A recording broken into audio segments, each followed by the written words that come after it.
Boa tarde, amigos. Começa agora mais um programa aqui na sua TV Santa Luzia, em Lusiânia, Goiás, para todo o Brasil. Hoje falaremos sobre a importância da campanha Novembro Azul. Segundo o INCA, o Instituto Nacional do Câncer, no Brasil, o câncer de próstata é o segundo mais comum entre os homens, atrás apenas do câncer de pele não melanoma. Entenda mais sobre a importância de se cuidar. Atenção, homens, fiquem ligados.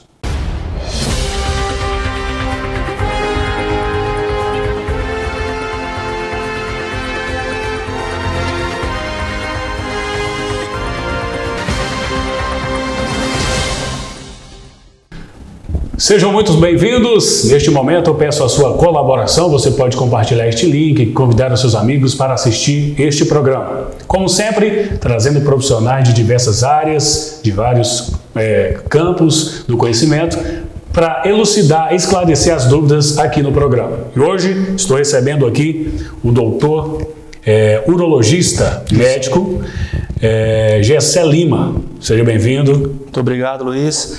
Então, a gente está aqui para falar sobre o Novembro Azul, sobre o câncer de próstata, que é esse câncer muito comum na nossa sociedade, que a gente ainda enfrenta um tabu muito grande por parte dos homens, principalmente os homens mais velhos, que ainda tem esse certo preconceito de ir ao médico, de procurar ajuda, de compartilhar o que ele está sentindo, e a gente espera que hoje que a gente possa clarear um pouco as ideias de todo mundo e que todos possam procurar um médico urologista no Novembro Azul.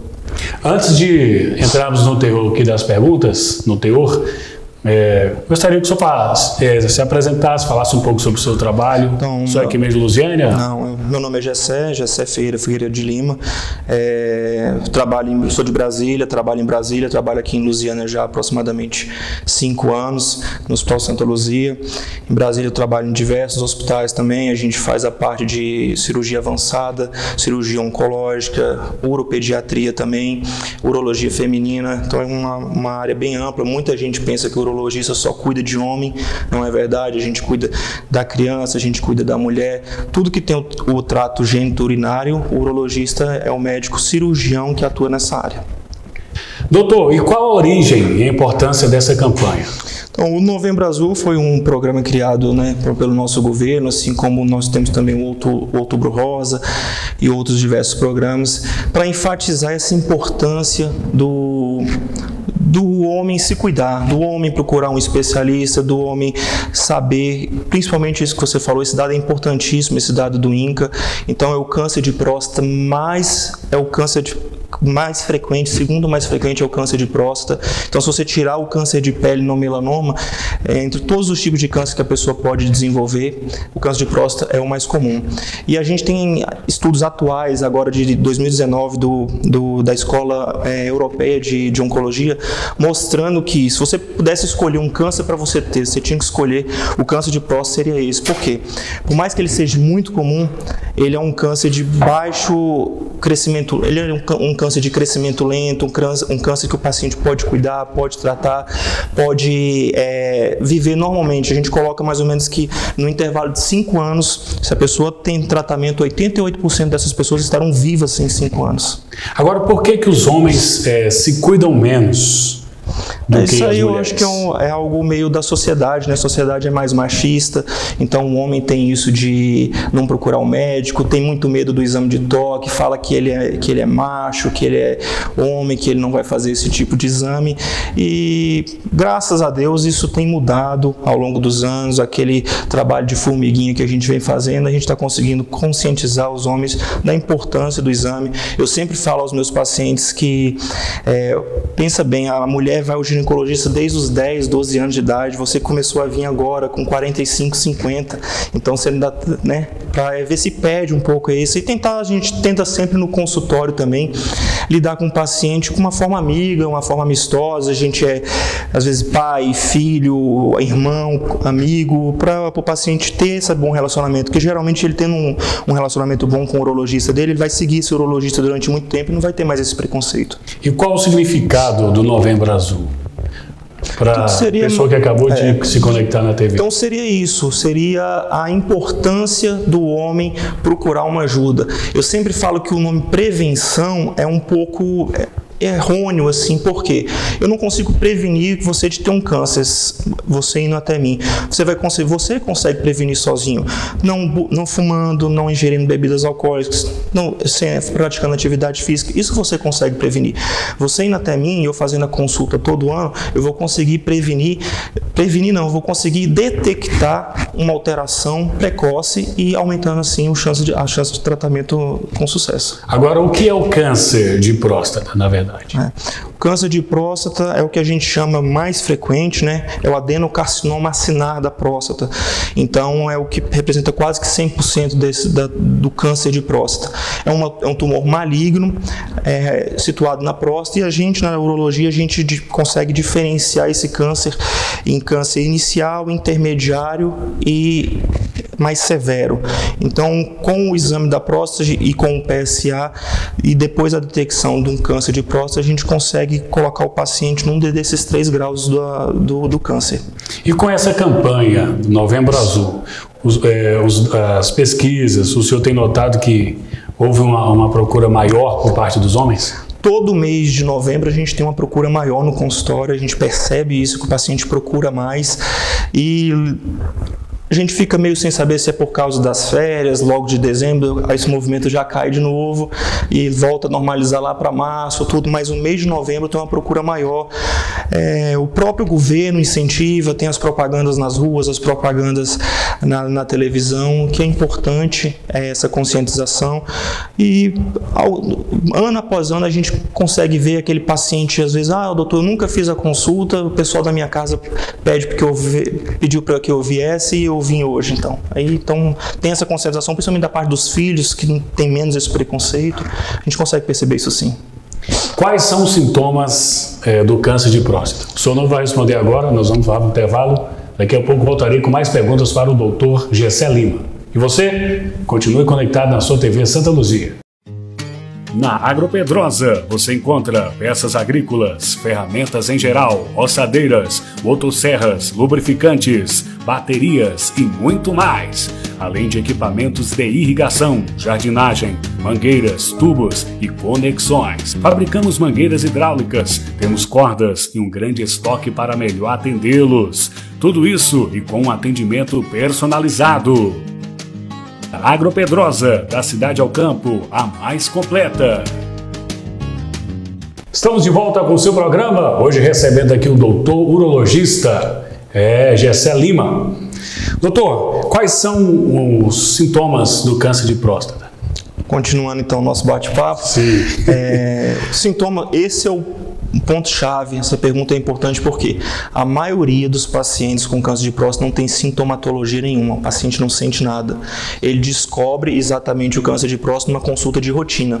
Então ele vai ao urologista, doutor, tá tudo bem? A gente sempre pergunta se o paciente tem alguma queixa, algum sintoma. Ele, não, doutor, não estou sentindo nada. Aí a gente faz os exames de praxe, que é o exame de toque, e o PSA. O PSA é um exame que a gente faz através de uma coleta de sangue normal, tradicional, e que vai detectar um antígeno específico da próstata, uma proteína que em determinadas situações ela pode estar aumentada. Então, importante a gente frisar isso, que a maioria dos pacientes com câncer de próstata não tem sintoma, é um paciente assintomático. E o exame de prevenção ainda é um tabu? O preconceito ainda impera na mente dos homens? É aquilo que a gente conversou, né, inicialmente, é um tabu muito grande que ao longo do tempo a gente está percebendo que, principalmente por parte dos filhos, de pessoas mais jovens que não tem tanto preconceito mais, está conscientizando os pais, os avós a procurarem um urologista. E é importante por quê? Porque a maioria dos cânceres de próstata, ele surge quando? A partir dos 50, 55 anos de idade, que são essas pessoas que estão nessa segunda para a terceira idade e que têm um maior preconceito. Então são as pessoas que mais devem procurar o urologista, porque além do câncer de próstata, a gente consegue detectar outras doenças, como a hipertrofia prostática, a prostatite, doenças renais, cálculo renal, então várias outras doenças que a gente pode detectar através desse exame de rotina. E a relação sexual ajuda a prevenir o câncer? Essa é uma pergunta que a gente escuta muito no consultório, uma pergunta interessante. Não só a relação sexual, a masturbação, o fato é a ejaculação. Tá? A próstata é responsável, um dos órgãos ali responsáveis pela eliminação do esperma, assim como a uretra, assim como o testículo, as glândulas seminais, todas essas são responsáveis pela eliminação do esperma. Então, o paciente ejaculando o maior número de vezes, a gente está renovando, né? Essas células não ficam ali paradas, não ficam ali suscetíveis às células defeituosas, e aí, com certeza, tanto a relação sexual quanto qualquer outro método de ejaculação inibe a formação do câncer de próstata. E a avaliação deve ser realizada anualmente a partir de qual idade? Então a gente começa, isso mudou de uns 10 anos para cá. Antigamente começava aos 40 anos, então é comum ainda a gente ver paciente com 41 anos procurando já para fazer. Não é necessário, tá? Então a gente começa a partir dos 50 anos de idade na população em geral, mas paciente de cor negra ou paciente com história familiar de câncer na família, irmão, pai, parente de primeiro grau com câncer de próstata, deve começar o rastreio com 45 anos de idade, não 50. 45 anos. Eu trouxe aqui uns dados do INCA. O INCA estima que, para cada ano do biênio 2018-2019, sejam diagnosticados 68.222 novos casos de câncer de próstata. No Brasil, cerca de 6 em cada 10 casos são diagnosticados em homens com mais de 65 anos, sendo raro antes dos 40. A cada 41 homens, um morrerá de câncer de próstata, é o que diz os dados do INCA. E aí, o que o senhor pode dizer? Então, o que a gente fala mesmo para o paciente, para ficar fácil do paciente entender, é que se você olhar 5 homens na rua, um deles vai ter o câncer de próstata. Então, para você ver a prevalência, né? Você está ali na sua rodinha de futebol, um time de futebol, um deles vai ter o câncer de próstata.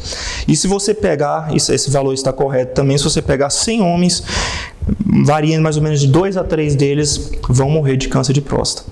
Por isso a importância de Então, o câncer de próstata é um câncer prevenção, que mata. Aquilo que eu falei, se você puder escolher, por quê? Porque ele tem um crescimento lento, mas ele mata. Se você não tiver um tratamento, se você não tiver um acompanhamento adequado, por isso a importância de um profissional, de um especialista para tratar o seu câncer de próstata, ele pode chegar a matar sim.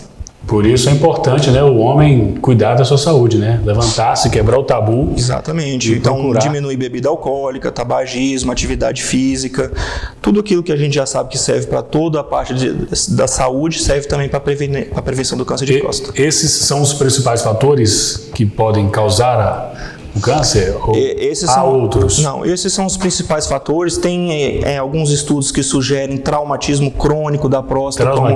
Traumatismo crônico. Então, um paciente que tem muita inflamação, muita infecção da próstata, ele pode ter um paciente que tem a tendência também. E o histórico familiar. O histórico familiar, então, tanto é que a gente antecipa em 5 anos o rastreio no paciente mais jovem, justamente por causa do histórico familiar dele. Não sei, vou fazer uma pergunta aqui que está fora do roteiro, mas o emocional pode desenvolver? O estresse, por exemplo? Aí já é difícil porque a gente trabalha com números com ciência exata, né? Sim. Então, para você falar assim, porque às vezes o paciente tem outros problemas, mas é sabido na literatura médica que qualquer problema, paciente depressivo, paciente estressado, o estresse, ele pode causar um AVC, ele pode causar um infarto agudo do miocárdio, ele pode causar qualquer outro problema. Então, aumenta o número de radicais livres associados a isso, e o radical livre também é um dos causadores do câncer de próstata. Então, pode sim estar relacionado. Pode ser que venha ocasionar, sim, né? E o tratamento mexe muito com o psicológico do homem? Essa é uma das partes que, aquilo que eu falei, que às vezes você precisa ser filho, pai, irmão do paciente. Às vezes até a gente precisa encaminhar esse paciente para um tratamento conjunto com um psicólogo, com um psiquiatra. Por quê? Tem aquele preconceito de que o homem com câncer de próstata vai ser um homem impotente. E isso não é mais assim, tá? Então, assim, a gente tem uns dados, eu posso até citar aqui, sim, que a taxa de impotência após uma cirurgia, após a remoção do câncer de próstata, é em torno de 3% apenas. 3%? Então, de 100 pacientes que vão fazer um procedimento para retirada do câncer, apenas 3 cursam com um grau de impotência sexual. Então, se eu tivesse um problema desse, eu iria nos 97% claramente.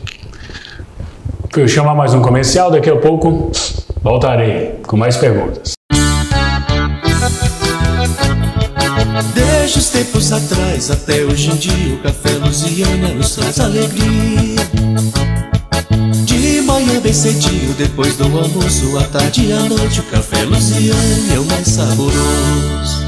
É tradição, pureza e sabor. É o café de verdade, o Café Luziânia tem mais qualidade.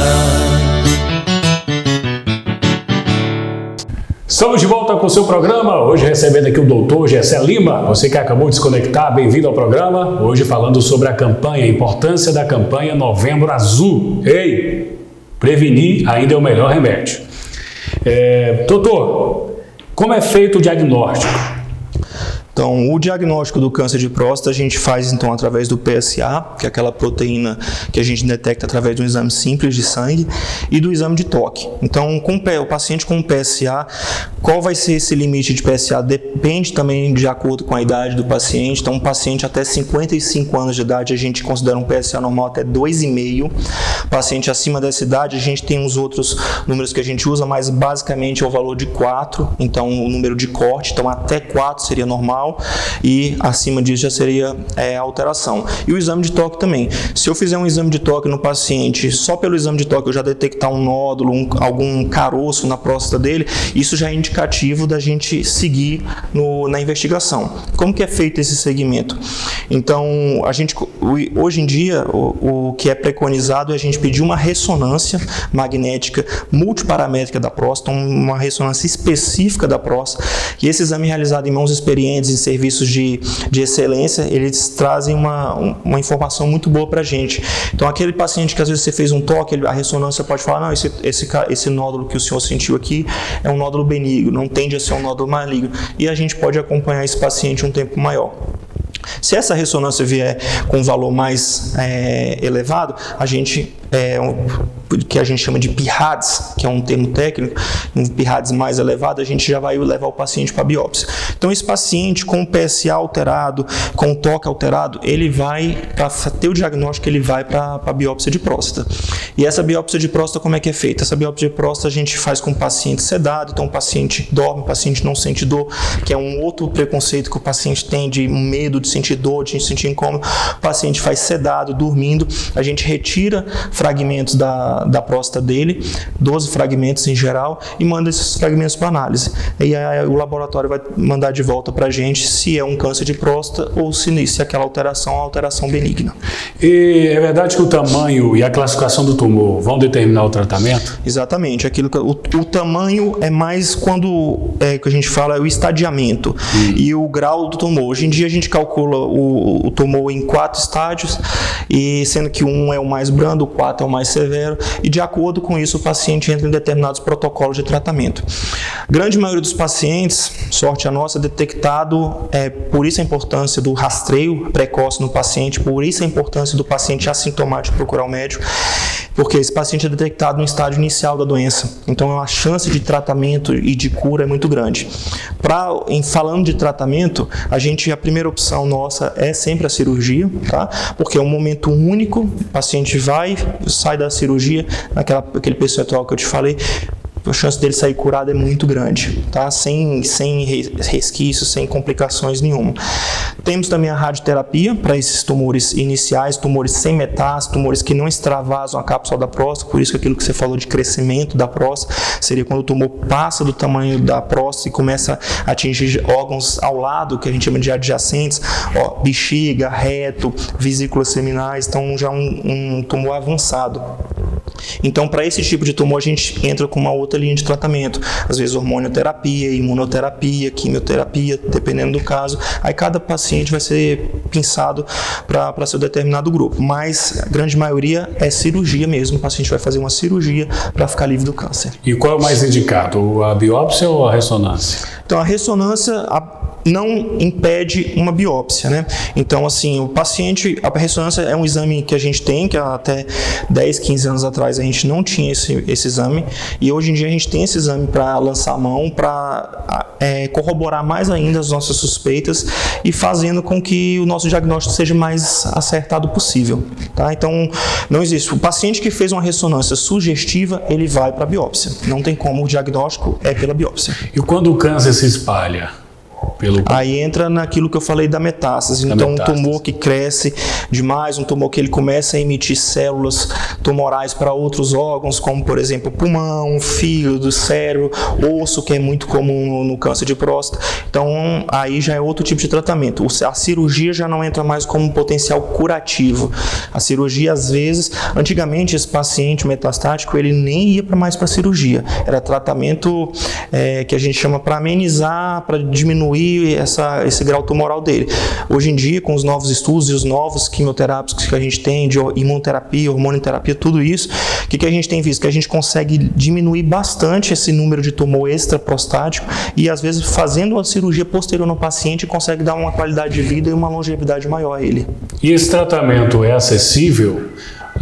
É acessível. Esse tratamento a gente tem desde o Sistema Único de Saúde, o nosso SUS, até em hospitais privados, todo mundo tem acesso a esse tratamento.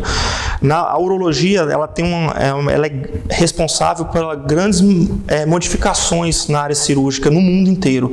Então, com a cirurgia, por exemplo, começou a cirurgia robótica, pela urologia. Começou a cirurgia robótica. Então, hoje em dia, nos grandes centros do mundo, nós temos a cirurgia sendo realizada através do trabalho do robô, que dá o quê? Maior percentual de potência sexual depois da cirurgia, maior chance de cura, de você limpar completamente a área cirúrgica, menor risco de incontinência urinária no paciente que foi submetido à cirurgia.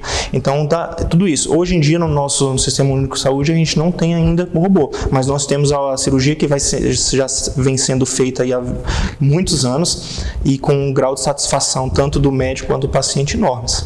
Agora, uma última pergunta aqui. Qual a taxa normal do PSA livre e total? Então, a gente nunca pede, nós urologistas, a gente pega muito, assim, um paciente vai fazer um exame de rotina, ele vem com PSA total e livre. O PSA livre, ele dá uma, como eu posso dizer, a gente pede o PSA total, se o PSA total tiver alterado, a gente vai pedir o PSA livre. Então, ele tem uma relação mais ou menos ali de 25%, acima desse valor a gente considera normal, abaixo total sobre o livre. Então, porque aquilo que eu falei, abaixo de 2,5 é normal. Então, um paciente com 2,5, a gente passou dos 2,5, um paciente com PSA de 3, a gente vai dosar o livre, e esse valor tem que vir acima desse percentual que eu falei. Muito bem, doutor, quero agradecê-lo por estar aqui neste dia participando do programa. Deixe os seus contatos, onde encontrá-lo. Só atende. Queria agradecer, o convite e salientar a importância dos homens nesse mês, como eu falei, o urologista ele trata crianças, homens e mulheres, mas nesse mês a gente salientar a importância dos homens a partir dessa faixa etária, então homens com mais de 50 anos sem histórico familiar e homens com histórico familiar acima de 45 anos, procurar o urologista, mesmo sem sintoma, para fazer o exame de rastreio, para a gente fazer o exame de toque, fazer o exame de PSA e que eu sempre falo para meus pacientes, a gente dá aí uma garantia, bater o selo de uma garantia de mais um ano no paciente. Todo ano a gente vai fazer essa mesma abordagem com exame de toque, exame de PSA, algum outro exame que a gente julgue necessário, dependendo de algum sintoma que o paciente apresente. Eu atendo aqui em Lusiânia, eu atendo aqui no Hospital Santa Luzia, faço cirurgias às segundas-feiras, estou lá toda terça-feira fazendo consultório, às vezes na quinta-feira também. Nós temos um grupo lá e qualquer problema na área urológica a gente fica feliz em atendê-los da melhor forma possível e tomara que fique uma boa lição aí para todo mundo, que todo mundo tenha aprendido um pouco sobre o câncer de próstata, desmistificado algum preconceito que tenha ficado e que estamos lá de braços abertos para recebê-los. Como sempre, prevenir é o melhor remédio. O que é bom dura pouco. Nosso programa vai ficando por aqui, mas você pode revê-lo aqui nas páginas da TV Santa Luzia e também no site www.tvsantaluzia.com.br E vamos nessa, agradecendo também a produção aí, o diretor Roberto, ao jornalista Jardel. Até segunda-feira que vem, neste mesmo horário aqui na sua TV. TV Santa Luzia, o melhor é aqui.